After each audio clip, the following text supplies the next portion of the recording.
Hello and welcome to the People's edition of Forbes Let's Talk with your hosts, me, Joe Monk, and me, Adil Ghafar. Our aim is to speak with partners and significant people within the firm. And to break down barriers and gain an insight into what makes them tick. Talking all things legal, business and career progression. Good afternoon, Leonie. How are you? Good, thank you. Nice sunny day, loving it. Good. Thank you for coming on our podcast. You're very welcome. Forbes Let's Talk edition. Thank you very much. For those that don't know you, so you're a partner in clinical negligence. That's based right. in Leeds. Mm-hmm. So we just want to get to know a bit more about you and your career development. So how did you? So I know you studied at sixth form in Clitheroe Grammar. Yeah, I did. I went to Clitheroe Grammar, then went to the sixth form. Yeah. And then basically from there, went to Leeds University. Yeah. Loved it, did my law degree there, and then went on to what used to be the York Law School to do my LPC. So studied there for a year, and then got my training contract over 20 years ago at Forbes Solicitors. Worked in Rutherford, at Rutherford House. Yeah. Danny King was interviewed me at the time, and along with Michael Blackledge, who were the partners then. Yeah. Oh, wow. So I worked in Rutherford House, and I started in personal injury. Yeah. Then moved over to the Accrington branch and continued doing personal injury. From there, I did employment law and a seat also where I was seconded to the co-op for defendant insurer. I also did some conveyancing with Mr. Forbes of Forbes. So that was whilst I was in the Accrington branch. So. That was experience. It was. Yeah. And then I worked at Accrington for a number of years and really focused away from the traditional sort of route of PI and focused as I became more knowledgeable with more complex cases and looking at more difficult issues and specialised in clinical negligence, which is what I am doing now, and that is where my career development has gone. Yeah, so earlier on in your career, did you have an inkling that it was personal injury that you wanted to specialise in? Yeah, I enjoyed the client contact. I really enjoyed the client contact. I liked the real stories. I like getting to the bottom of things and sort of distilling out all of the facts. And it's a journey when you have a clinical negligence client, because it's quite often an emotional roller coaster for them, and they're not quick finished cases, which means that you get to know an awful lot about the background, and medical stories are really sensitive but also quite personal, so you learn an awful lot about that individual but also their families, because if everyone is sort of on board looking after that person after there's been an event of medical negligence, it can be really a long relationship. So one of my biggest cases was a birth injury case, where I am now the deputy, so I look after the money that we got as a result of that case, where we had multiple experts, as we talked about just briefly before, about the fact that these cases can take so many years because there's issues on who's to blame. There's issues on then what was the actual injury caused by what they did, because if you go to hospital, you go generally because there's a problem. In a birth injury case, there's always an issue on what damage would have been done in any event and what is caused by what they have done. So there's a lot to determine, but it means that you are on board right from the outset, and there's a lot to take on board as well. So you learn a lot about various different procedures and operations, depending on whatever it is that you're looking at. I can't operate yet, but building up to it. But in time. So with the birth injury case, though, what we'd done is we then had 6 sort of experts on value. The defendants had 6 experts on value. So you can see that these things take an awful long time. But in the first instance, you've got to prove that, in fact, the hospital had done something wrong and that it isn't easy. And there's a lot of time that is taken to get to that stage. So in the kind of work that I do, you quickly become as good as you can at screening cases, because you get all sorts of enquiries, but you need to be able to say there is or there isn't something. That's a complaint. That's likely to be negligence. Assessing prospects, isn't it? Exactly. On the initial outset, seeing if it's got legs to go anywhere. Exactly, because a lot of the work that I do see is on a no-win, no-pay. So when I screen something, if it's not going anywhere, that's my time. That's your time. Because we work, obviously, in the business sector of the firm, so it's completely different to how you operate in the personal side of it. So it is really interesting just to gain your perspective on that. But so going back to when you were doing, when you were growing up, your education and that, did you always know you wanted to do law? Was that always something that was ingrained within you? No, I wouldn't say so. No. I think I enjoyed learning. I enjoyed the topics that I did. When I was at sixth form, I did politics, classics and French, but there was nothing that particularly said, I want to be a lawyer. No. There's good foundations there, though, yes, to law, isn't it? Language, communication skills. Analytics, comprehension. And politics is loved that, really enjoyed it, liked to debate, and just really enjoyed that. But went on at university to do law because, in part because my dad said it's a good thing to do.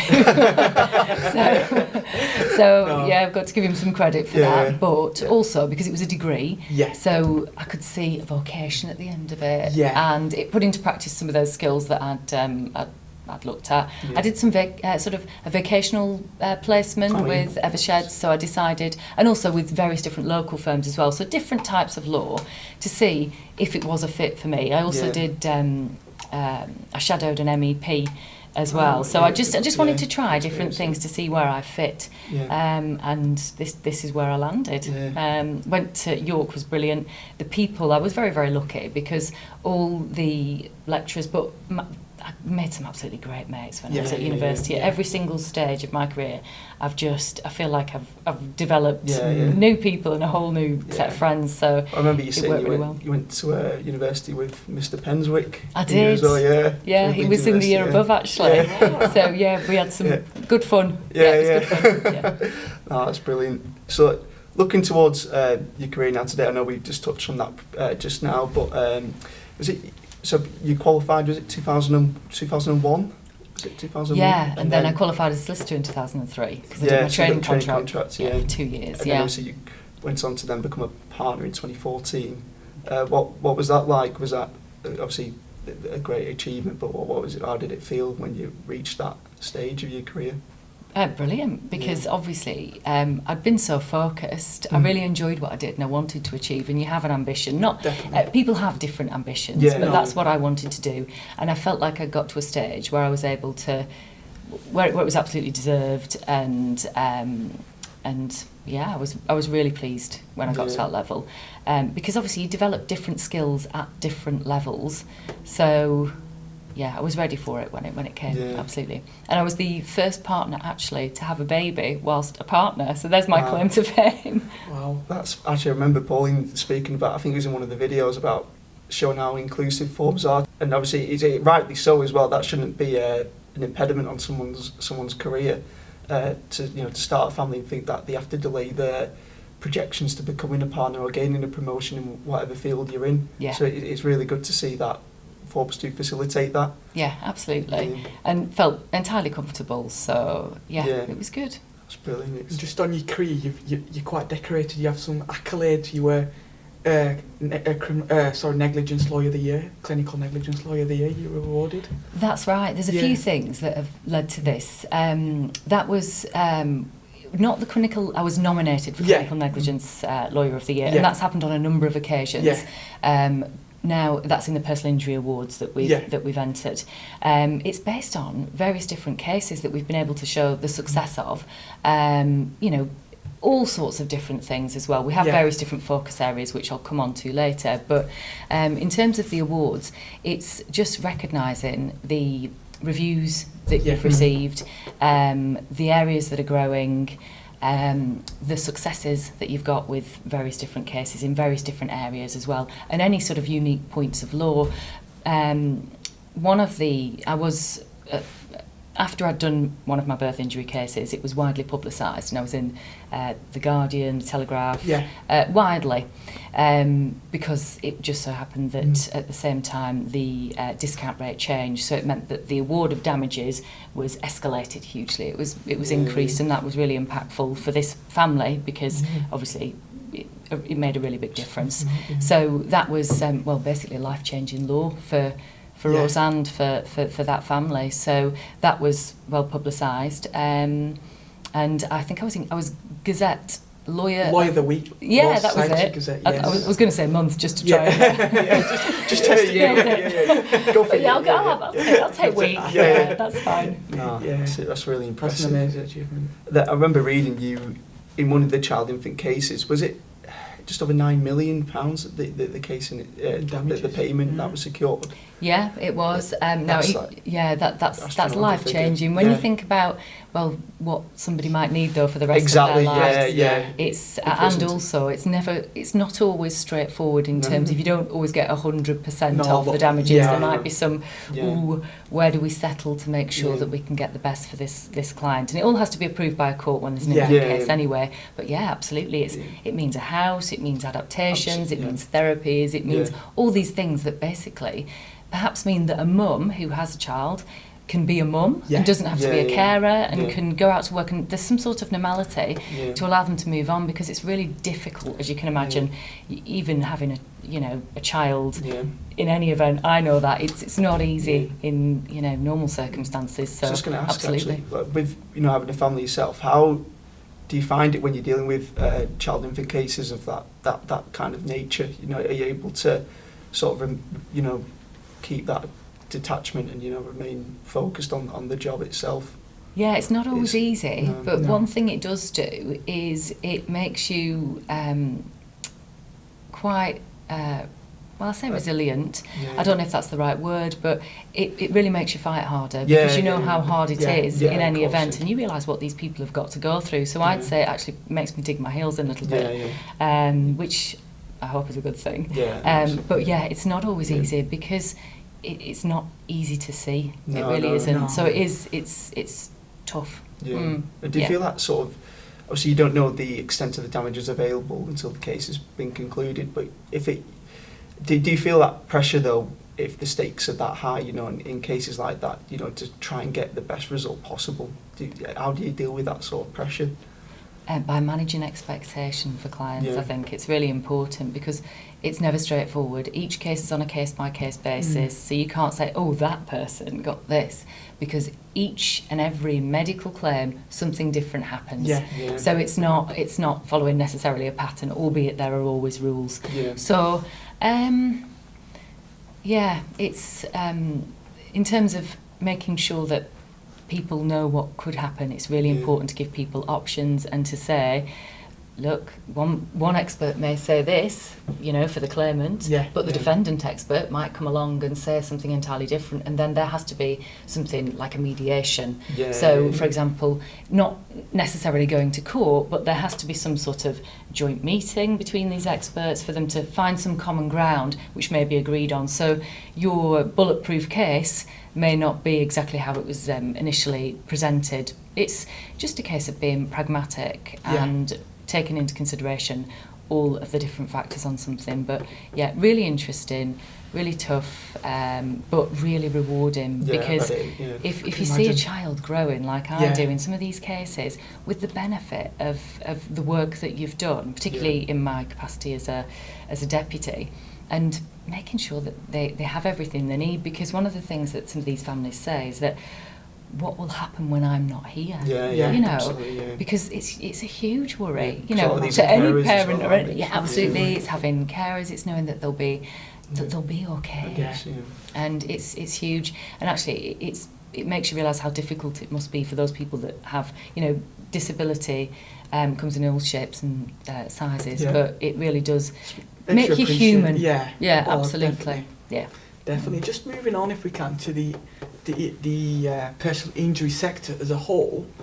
Have you seen a lot of changes within the landscape over the years you've worked in it? Because recently we've had specific to RTA, the whiplash reforms, and in October we're expected the civil procedure thresholds changing, the new intimacy track from 25k to 100,000. What effect do you think that has on clients or the industry? On the industry, it will affect which cases I think perhaps some lawyers might be prepared to take on. We look at all sorts because we do such a wide variety of different cases. Also, I think it will affect with some firms, depending on their infrastructure and where they work out of, where there are fixed costs, it's going to be more difficult for them to function perhaps quite as profitably, I suppose, with, you know, in an environment of fixed costs. I think the beauty of the work that we do is that we've seen this transformation, I suppose, within the personal injury sector, and we are equipped. And I think we've got quite a good structure in terms of for our screening, for our analysis, and how to get to potential value through the experience of the team and, working on these cases for such a long time. And it will make a difference. Time will tell. But like you say, there are various different bands, and there's also various different ways of coming outside of the fixed cost regime, etc. So we'll have to, again, look at everything on a case-by-case basis. In terms of clients, I don't think it will be of a huge concern to them, because their concern is if they're on a conditional fee agreement basis, albeit there is a success fee that's taken out of their damages, and the success fee we offer depends on the way they want to fund the case effectively. So I may be wrong, but I don't think it will affect the way that they come to us and their worries in relation to what might be as a result of that.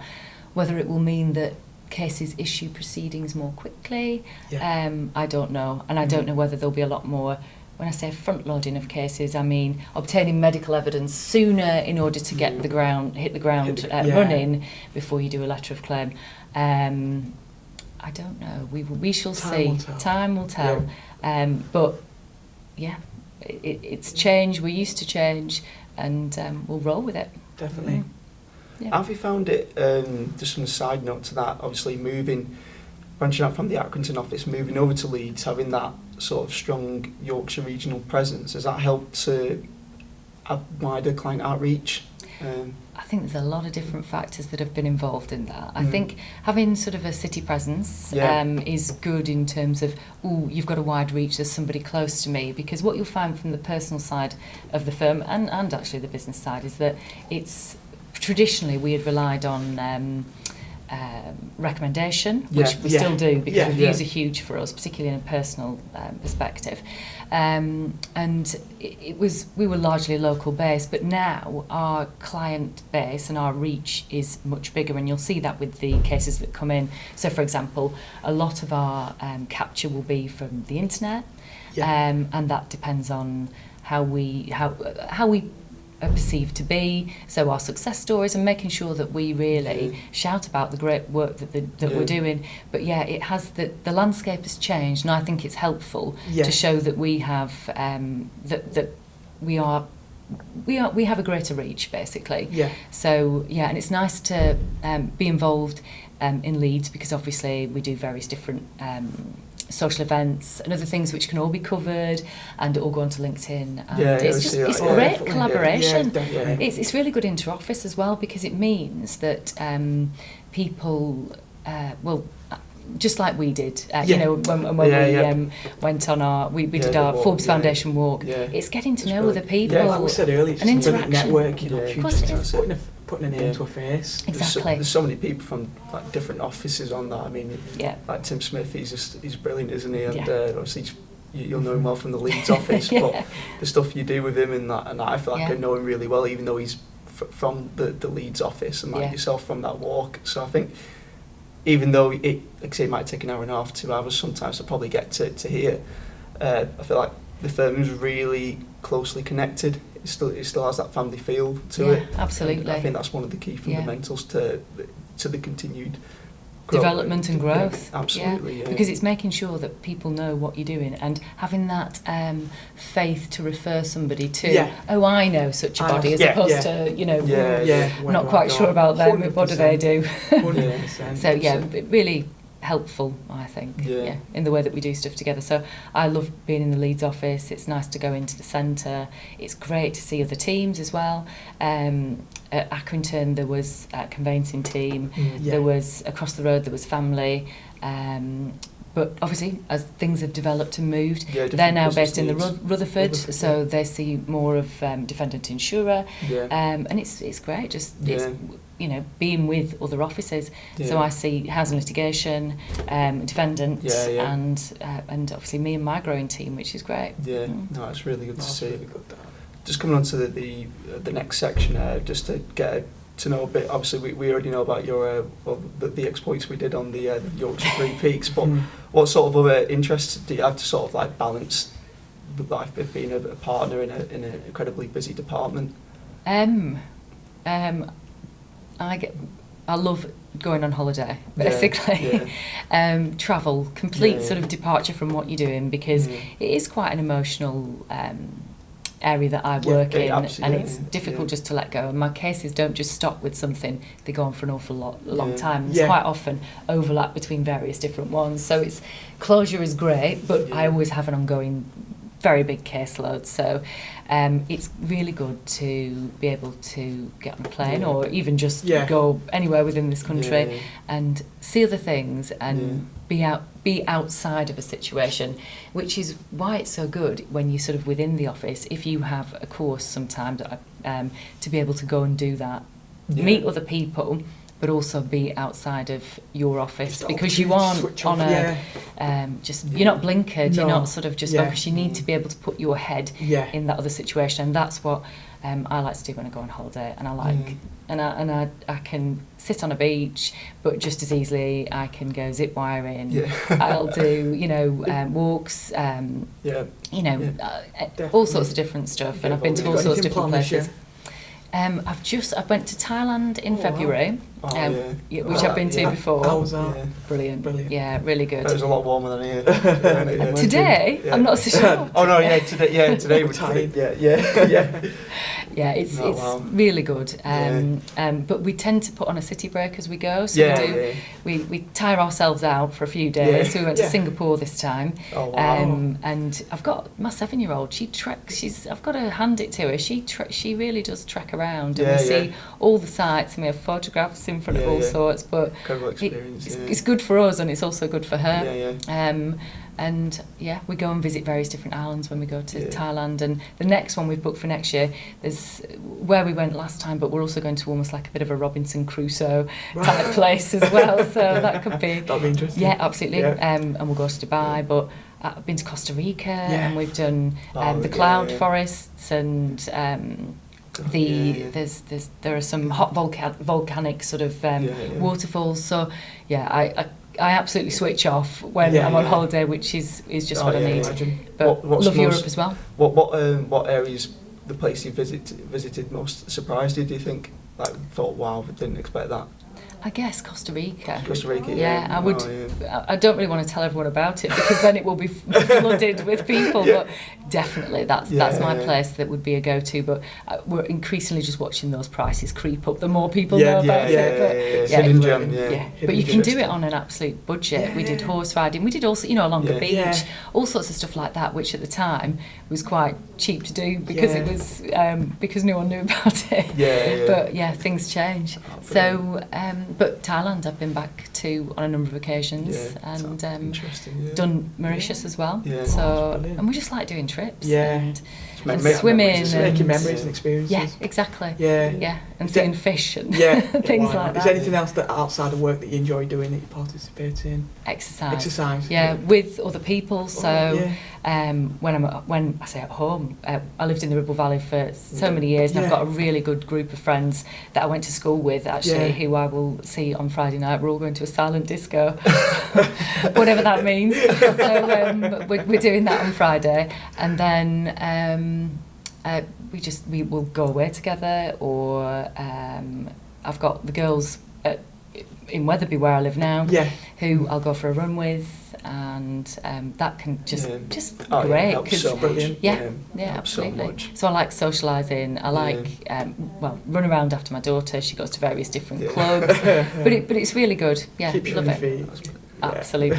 Keeps me on my feet. Brilliant. Yeah. Well, Brilliant. I think we're going to do our quick fire round. Yeah, quick fire round now to conclude. Do you want to go first? So, one Forbes value that resonates with you the most? We are fair. Fair. Yeah. Yeah. What superpower would you have? Invisible. A character that would play you in a drama series. A character. I would like to play Erin Brockovich, but a character that I would play in a series. Yeah. Sarah Jessica Parker. Yeah. I like fashion, that suit me down to a T. And New York as well. That was one of my favourite places. So, New York. Yeah, it's totally done. Yeah. What career would you have if you weren't a lawyer? A doctor, because I know so much about operations now. So. Makes sense. No, it's one final one. A Netflix series you recommend? Oh, Succession. Yeah. I need to have it's on my list. Yeah, it's on my list. It's brilliant. Yeah, I love Logan Roy. I won't say what's happened, but I'm on the current series.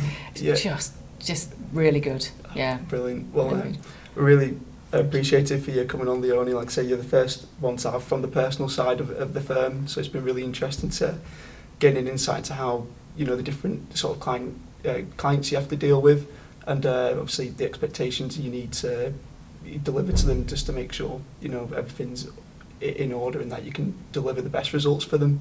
And obviously from reading we read the reviews that you've had, they've all been 5 out of 5. So brilliant reviews. I think that attests just testament to the quality of work you're giving in. Oh, good. Yeah. Good. But that's it's client confidence in you, I think, largely in what we do as well. Nature of work as well. It's massive. Yeah.